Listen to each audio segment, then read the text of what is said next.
Assalamualaikum warahmatullahi wabarakatuh. Selamat pagi, salam sejahtera bagi kita semuanya. Puji dan syukur marilah kita panjatkan kehadirat Allah Subhanahu wa Ta'ala. Salawat dan salam semoga senantiasa tercurah kepada junjungan kita Nabi besar Muhammad Sallallahu Alaihi Wasallam. Anak-anakku sekalian yang Bapak cintai dan Bapak banggakan, pada kesempatan ini Bapak akan memaparkan salah satu materi MPLS, yaitu tentang pengenalan kurikulum SMP Negeri 2 Cilegon. Tapi sebelumnya, izinkan Bapak mengucapkan selamat dan sukses. Selamat bergabung pada seluruh peserta didik baru SMP Negeri 2 Cilegon tahun pelajaran 2020-2021. Seperti kita ketahui bersama, SMP Negeri 2 Cilegon adalah salah satu sekolah berstandar internasional, sekolah rujukan nasional, dan sekolah mantap yang ada di Kota Cilegon. Bapak yakin kalian semua adalah siswa-siswa yang hebat, siswa-siswa yang teladan, dan siswa-siswa yang berprestasi. Mari kita sama-sama ikuti materi tentang pengenalan kurikulum.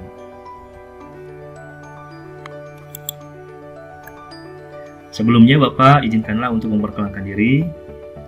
Nama Bapak Dian Sudiono, MPD. Bapak lahir di Sumedang. Pendidikan Bapak S1 PPKN dari UPI Bandung, S2 Teknologi Pembelajaran dari Universitas Sultan Agung Tirtayasa. Bapak sudah berkeluarga dan sudah memiliki 3 orang putri. Rumah Bapak di Anyer, Kabupaten Serang. Nomor telepon HP Bapak yang aktif WA-nya yaitu 0821 14 3434 81. Bapak sekarang mengampu mata pelajaran PPKN dan mendapat amanah sebagai wakase kurikulum di SMP Negeri 2 Cilegon. Mari kita sama-sama lihat apa itu kurikulum. Nah, kurikulum berasal dari kata kurere, yang berarti jarak yang harus ditempuh. Start dan finish yang digunakan dalam olahraga balap kuda dulunya itu. Nah, pengertian kurikulum itu sendiri adalah seperangkat rencana dan pengaturan mengenai tujuan, isi, dan bahan pelajaran, serta cara-cara yang digunakan sebagai pedoman penyelenggaraan kegiatan pembelajaran untuk mencapai tujuan tertentu. Itulah kurikulum. Nah, sementara ada istilah kurikulum tingkat satuan pendidikan. Adalah kurikulum operasional yang disusun dan dilaksanakan di masing-masing satuan pendidikan. Di SMP 2, kita juga memiliki KTSP, yaitu kurikulum yang disusun dan dilaksanakan di SMP 2. Ada 3 hal yang akan dicapai oleh kurikulum. Yang pertama adalah karakter. Karakter itu adalah bagaimana menghadapi lingkungan yang terus berubah. Yang kedua adalah kompetensi, kemampuan. Ini adalah untuk menjawab pertanyaan bagaimana mengatasi tantangan yang dihadapi. Yang ketiga adalah literasi. Ini untuk menjawab pertanyaan bagaimanakah menerapkan keterampilan ini. Jadi 3 hal ini adalah yang ingin dicapai dari adanya kurikulum. Kecakapan abad 21 yang dikembangkan melalui kurikulum 2013, yang pertama adalah kualitas karakter, yang kedua adalah kompetensi, yang ketiga adalah literasi dasar. Ketiga hal ini merupakan kecakapan abad 21 yang dicapai melalui kegiatan intrakurikuler, kokurikuler, dan ekstrakurikuler, serta budaya sekolah. Kita lihat perkembangan kurikulum di Indonesia dari mulai proklamasi tahun 45 sampai sekarang. Nah, dari tahun 2004 kita melaksanakan yang namanya KBK, kurikulum berbasis kompetensi, yang merupakan cikal bakal dari kurikulum 2013. Tahun 2006 melaksanakan istilahnya KTSP. 2013 istilahnya kurikulum 2013, dan sekarang kita melaksanakan kurikulum 2013 yang disusun oleh SMP 2 Cilegon, di mana kurikulum tersebut berbasis kompetensi dan berbasis kriteria. Anak-anakku sekalian yang Bapak banggakan, nanti kalian akan menempuh struktur kurikulum sebagai berikut. Mata pelajaran. Nah, mata pelajaran yang akan ditempuh oleh kalian terdiri dari 10 mata pelajaran di kelas 7, 8, dan 9. Dengan alokasi per minggunya kurang lebih 38-40 jam pelajaran. Mata pelajarannya yaitu Pendidikan Agama Budi Pekerti, PPKN, Bahasa Indonesia, Matematika, Ilmu Pengetahuan Alam, Ilmu Pengetahuan Sosial, Bahasa Inggris, Seni Budaya, PJOK, dan Prakarya, yang masing-masing terbagi menjadi beberapa jam pelajaran. Beban belajar di SMP Negeri 2 Cilegon, kelas 7, 8, dan 9, 1 jam pelajarannya tatap muka, yaitu 40 menit. Jadi nanti kalian di kelas itu tatap muka 40 menit. Tergantung berapa jumlah jam pelajaran setiap mata pelajaran itu sendiri. Ada yang 2, ada yang 3, ada yang 5, ada yang 4, bahkan ada yang 6. Nah, jumlah jam pelajaran per minggunya antara 38 sampai 40 jam pelajaran. Sementara jumlah jam per hari antara 6 sampai 9 jam pelajaran. Dan istirahat itu 90 menit yang terbagi 2 waktu. Kegiatan tatap muka adalah pembelajaran yang berupa proses interaksi antara siswa dengan guru di kelas maupun di luar kelas. Nah, selain tatap muka, kegiatan pembelajaran itu dilaksanakan melalui penugasan terstruktur, yaitu kegiatan pembelajaran untuk pendalaman materi, yang waktu penyelesaiannya ditentukan oleh guru, bisa dilaksanakan di luar jam pelajaran atau di rumah, seperti pendalaman materi, pengerjaan tugas PR, atau tugas terkait lainnya mata pelajaran itu sendiri. Yang ketiga adalah kegiatan mandiri tidak terstruktur. Sama, ini merupakan pendalaman materi yang waktu penyelesaiannya diatur oleh siswa sendiri di luar jam pelajaran atau bisa dilaksanakan di rumah. Misalkan melakukan pelaporan, menyusun laporan, membuat clipping, membuat makalah, outing kelas, dan sebagainya. Inilah kegiatan pembelajaran yang dilaksanakan di SMP 2 Cilegon, yaitu tatap muka, penugasan terstruktur, kegiatan mandiri tidak terstruktur. Kegiatan tatap muka itu dilaksanakan selama 5 hari. Kita sebagai sekolah yang mempelopori sekolah 5 hari di Kota Cilegon, dari mulai Senin sampai Jumat. Hari Senin sampai Kamis itu terdiri dari 9 jam pelajaran, dari mulai jam 7 sampai jam 3 sore. Hari Jumat itu 6 jam pelajaran, dimulai jam 7 sampai dengan jam 11.40. Adapun waktu istirahat itu ada 2 kali. Yang pertama sambil sholat duha jam 9.30 dan sampai jam 10. Istirahat kedua jam 12 sampai jam 13. Bertepatan dengan sholat duhur. Kemudian sholat asar jam 15 sampai jam 15.30 dan kegiatan pengembangan diri atau ekstrakurikuler dilaksanakan setelah sholat asar sampai dengan jam 5 sore. Penilaian proses belajar, ini yang paling penting bagi kalian semua. Karena di dalam kurikulum atau dalam pembelajaran itu pasti diakhiri dengan penilaian. Nah, penilaian itu dilaksanakan untuk 3 aspek. Aspek sikap, yang terdiri dari aspek sikap spiritual, dan aspek sikap sosial. Aspek pengetahuan, dan yang ketiga adalah aspek keterampilan. Nah, untuk menilai aspek sikap, yang dilakukan secara langsung oleh guru PAI maupun guru PPKN bisa dilakukan melalui observasi, penilaian diri atau antar teman, atau dengan bentuk yang lain yang lebih utama adalah jurnal. Jadi sikap ini dinilai dengan jurnal. Aspek pengetahuan ini dinilai melalui tes lisan, tes tertulis, atau penugasan. Mungkin yang kita kenal dengan ulangan atau penilaian harian atau penilaian tengah semester, atau penilaian akhir semester dan akhir tahun. Dan yang ketiga adalah aspek keterampilan yang dinilai melalui tes kinerja atau praktek, proyek, produk, portofolio. Nah, mudah-mudahan kalian bisa melakukan kegiatan penilaian ini dengan mendapatkan hasil yang baik.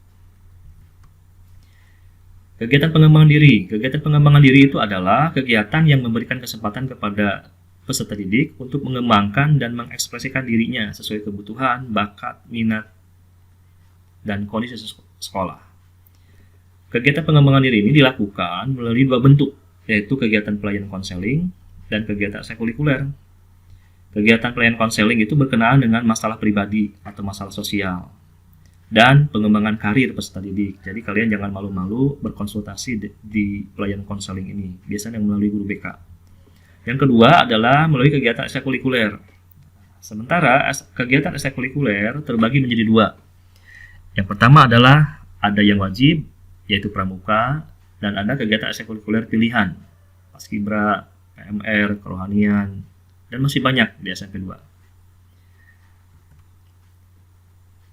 Seperti Bapak jelaskan di awal, bahwa kurikulum kita adalah kurikulum tingkat satuan pendidikan yang berbasis kompetensi dan kriteria. Makanya dikenal dengan istilah KKM, kriteria ketuntasan minimal, yaitu kriteria ketuntasan belajar yang ditentukan oleh satuan pendidikan yang mengacu kepada standar kompetensi lulusan, karakteristik peserta didik, karakteristik mata pelajaran, dan kondisi satuan pendidikan. Dari ke-10 mata pelajaran, itu memiliki KKM berbeda-beda. Kelas 7, 8, dan 9. Nah, sementara kelas 7, KKM dari ke-10 mata pelajaran itu sama, yaitu 75. Di kelas 8, 75, dan kelas 9 ada peningkatan yaitu 78. Artinya, setiap penilaian yang kalian lakukan, yang akan didapatkan, harus bisa minimal nilainya KKM, supaya nanti dikatakan tuntas ataupun lulus dari mata pelajaran tersebut. Yang lebih penting adalah kriteria kenaikan kelas. Seandainya nanti kalian akan naik kelas 8 atau kelas 8 akan naik kelas 9, maka ada kriterianya yang telah disepakati di SMP Negeri 2 Cilegon. Yang pertama adalah menyelesaikan seluruh program pembelajaran dalam 2 semester pada tahun yang diikuti. Yang kedua adalah tidak boleh ada lebih dari 2 mata pelajaran yang nilainya di bawah KKM. Jadi tidak boleh ada lebih dari 2 mata pelajaran yang bawah KKM. Yang ketiga adalah memiliki deskripsi sikap baik, memiliki penilaian sikap yang baik. Hal ini ditentukan oleh kehadiran kalian di sekolah dan sikap kalian yang ditampilkan di sekolah. Yang keempat adalah memiliki nilai ekstrakurikuler kepramukaan minimal baik. Dan yang terakhir, yang kelima adalah tidak memiliki nilai kompetensi pengetahuan dan atau keterampilan pada mata pelajaran PABP atau pendidikan agama atau PPKN lebih kecil dari KKM. Jadi nilai pendidikan agama dan PPKN harus minimal sama dengan KKM, jangan tidak boleh lebih kecil daripada KKM. Nah, seandainya kalian semua mendapatkan nilai di bawah KKM, kita masih menyediakan program, yaitu program remedial, di mana program tersebut merupakan program yang diperuntukkan bagi siswa yang belum mencapai KKM dalam kadar tertentu. Kegiatannya bisa dilakukan dengan bimbingan individu atau bimbingan kelompok, atau pembelajaran ulang, atau dengan tes ulang, atau dengan pemanfaatan tutor sebaya. Nah, bagi yang telah melampaui KKM, maka siswa tersebut akan mendapatkan pengayaan dengan cara belajar kelompok atau belajar mandiri. Jadi jangan khawatir kalau kalian nilainya masih di bawah KKM, maka bisa dilakukan dengan remedial. Dan bagi yang sudah melampaui KKM, Anda bisa memperoleh atau mengikuti kegiatan pengayaan. Anak-anak sekalian yang Bapak banggakan dan Bapak cintai, di masa darurat pandemi COVID-19 ini, sesuai dengan landasan hukum dari Kementerian Pendidikan, dari pemerintah Kota Cilegon, atau surat edaran dari Dinas Pendidikan, maka di lingkungan pendidikan, kesehatan lahir dan batin siswa, guru, kepala sekolah, warga sekolah menjadi pertimbangan utama dalam pelaksanaan pembelajaran. Nah, oleh karena itu, di sekolah diambil kebijakan pembelajaran jarak jauh yang bisa dilakukan dengan pembelajaran daring atau pembelajaran luring atau dengan guru kunjung. Pembelajaran daring ini adalah pembelajaran online atau pembelajaran kelas maya yang menggunakan aplikasi atau media sosial. Atau guru kunjung. Guru kunjung ini guru berkunjung kepada murid-muridnya. Atau pembelajaran luring. Pembelajaran luring itu artinya pembelajaran dengan menggunakan media televisi, radio, atau buku panduan, LKS, modul. Itu semua bisa dilaksanakan dalam kegiatan pembelajaran pada saat ini. Atau bisa melaksanakan kegiatan dengan proses KBM blended learning. Ada tatap mukanya, ada daringnya, dan diakhiri dengan evaluasi pembelajaran. Blended learning itu adalah merupakan campuran antara tatap muka dengan online. Jadi ada tatap mukanya di sekolah, ada juga online-nya. Nah, cuma kita harus tetap melaksanakan tatap muka di bawah kontrol protokol kesehatan. Nah, ini proses kegiatan ketika blended learning, yaitu kegiatan pembelajaran daring di sekolah dengan protokol kesehatan dan tatap muka sesuai dengan jadwal yang ditentukan. Nah, ini contoh pembelajaran daring atau online atau kelas maya atau jarak jauh yang bisa digunakan dengan menggunakan media sosial seperti grup WA. Pasti kalian sudah paham, sudah mahir menggunakan WA. Itu bisa jadikan sebagai media untuk pembelajaran nanti, atau grup Facebook, atau dengan Google Classroom, atau dengan Zoom Meeting, atau dengan Cisco Webex. Ya, itu adalah fasilitas yang bisa digunakan untuk pembelajaran jarak jauh atau online. Nah, pada saat pembelajaran daring, kita akan menggunakan jadwal seperti ini. Jadi pada saat kegiatan pembelajaran daring yang diawali dari tahun ajaran baru ini, kelas 7, kelas 8, kelas 9, jadwalnya terbagi sebagai berikut. Jadi dalam pembelajaran daring itu, prinsipnya dalam satu hari itu ada 2 mata pelajaran yang harus ditempuh. Dalam satu hari itu ada 2 sesi, untuk mata pelajaran pertama dan mata pelajaran yang kedua. Dan hanya maksimal 4 jam pelajaran. Ini Bapak sudah bagi-bagi dari mulai Senin sampai Kamis jadwalnya. Nah, berikutnya adalah untuk kesuksesan dan kelancaran pembelajaran daring tentunya harus ada aturan main, ada tata tertib. Yang pertama adalah peserta didik mempersiapkan diri sebelum pembelajaran dimulai. Kemudian, walaupun pembelajaran daring, peserta didik harus memakai pakaian seragam sekolah sesuai ketentuan yang telah ditetapkan. Jadi jangan sampai memakai pakaian yang tidak sopan dan tidak rapi. Pakailah pakaian seragam sekolah yang sudah ditentukan.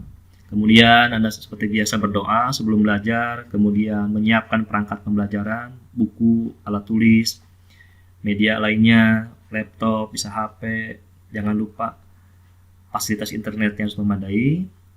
Yang berikutnya adalah ajak orang tua kalian untuk mendukung proses pembelajaran ini. Kemudian menyiapkan tempat yang cukup nyaman untuk belajar. Jangan lupa sediakan makanan, minuman, santai lah, relax. Yang berikutnya adalah mengetahui jadwal dan tujuan pembelajaran. Yang berikutnya adalah Anda harus aktif dalam diskusi dengan guru ketika pembelajaran daring ini. Yang berikutnya adalah ikuti kegiatan dengan sebaik-baiknya. Kerjakan tugasnya dengan sebaik-baiknya, kumpulkan tepat waktu sesuai dengan anjuran atau instruksi guru yang mengikuti pembelajaran daring tersebut. Berikutnya adalah lakukan screenshot. Jadi foto diri sebagai bukti nantinya mengikuti kegiatan pembelajaran pada hari itu. Dan yang terakhir, tolong siapkan rencana pembelajaran untuk belajar selanjutnya. Itulah tata tertib pembelajaran daring di sekolah kita. Nah, pola pembelajaran di tahun ajaran baru ini yang dimulai dari tanggal 13 Juli sekarang, tetap pada prinsipnya kesehatan keselamatan menjadi prioritas utama bagi siswa, guru, dan tenaga pendidikan serta warga satuan pendidikan. Nah, tahun pelajaran kali ini akan dilaksanakan dengan daring, baik kelas 7, 8, dan 9. Karena zona kita, Cilegon, itu masih zona kuning. Jadi belum saatnya untuk melakukan pembelajaran tatap muka. Nanti pada saatnya ketika zona hijau pun akan melakukan pembelajaran dengan 2 fase, yaitu fase transisi dan fase new normal. Nah, oleh karena itu, pada saatnya nanti pembelajaran di jalur hijau atau zona hijau, tetap protokoler COVID-19 di sekolah harus tetap dilaksanakan, yaitu memakai masker, kemudian menjaga jarak, selalu mencuci tangan, kemudian membawa peralatan sholat sendiri, membersihkan kursi dan meja sebelum dan sesudah dipakai, kemudian membawa bekal dari rumah. Nah, ketentuan pembukaan sekolah nanti pada saatnya ketika kita mencapai zona hijau itu akan dikomandoi oleh satuan tugas masing-masing di kabupaten kota masing-masing.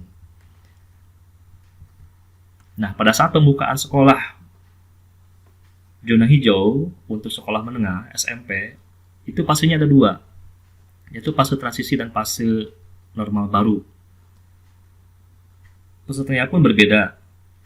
Pada saat transisi, kita diperbolehkan itu setengahnya dari jumlah siswa yang ada. Kalau misalkan kita sekarang 32, maka 16 siswa dulu.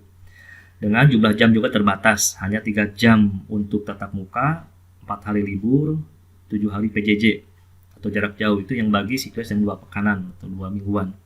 Kalau yang untuk 1 mingguan, 3 hari tatap muka, 2 hari libur, dan 2 hari jarak jauh. Jam pelajarannya pun berbeda. Kalau transisi itu 4 jam efektif, kalau normal baru itu 7 jam efektif. Nah, ini adalah pola pembukaan sekolah untuk pendidikan menengah ketika masa transisi atau normal baru pada saat zona hijau. Pada saat transisi hanya 4 jam, pada saat normal baru adalah 7 jam pelajaran. Prinsip belajar di masa pandemi COVID-19. Seandainya nanti kita masuk zona hijau ataupun pada saat sekarang ini, kita melaksanakan pembelajaran daring dengan prinsip-prinsip sebagai berikut. Tetap, yang pertama adalah keselamatan dan kesehatan adalah hal yang utama yang harus dipertimbangkan. Yang kedua, kegiatan belajar dari rumah (BDR) itu dilaksanakan untuk memberikan pengalaman bermakna bagi siswa. Jangan membebani siswa dengan tuntutan menuntaskan seluruh capaian kurikulum. Jadi laksanakanlah pembelajaran dengan semenarik mungkin, serileks mungkin. Tapi ingat, tugas-tugasnya tetap dilaksanakan. Yang ketiga, belajar dari rumah difokuskan untuk pendidikan kecakapan hidup, yaitu mengenai hal-hal mengenai pandemi COVID-19. Bagaimana hidup sehat, bagaimana supaya kita tetap segar, bagaimana supaya kita tetap semangat, dan sebagainya. Yang keempat, materi pembelajaran bersifat inklusif sesuai dengan usia, jenjang pendidikan, konteks budaya, karakteristik peserta didik. Yang kelima, aktivitas dan penugasan selama BDR harus bervariasi. Dan jangan sampai pembelajaran ini hanya tugas dan tugas terus. Jadi harus bervariasi antara pemberian materi dengan tugas. Yang keenam, hasil belajar peserta didik diberi umpan balik berupa atau yang bersifat kualitatif. Jangan bersifat angka atau kuantitatif. Misalnya bagus, sangat sempurna, kemudian diberikan penghargaan atau reward walaupun hanya dengan sebatas kata-kata. Dan yang terakhir, mengedepankan pola interaksi dan komunikasi yang positif antara guru dengan orang tua atau guru dengan siswa. Inilah siklus belajar di fase transisi nanti seandainya kita di zona hijau.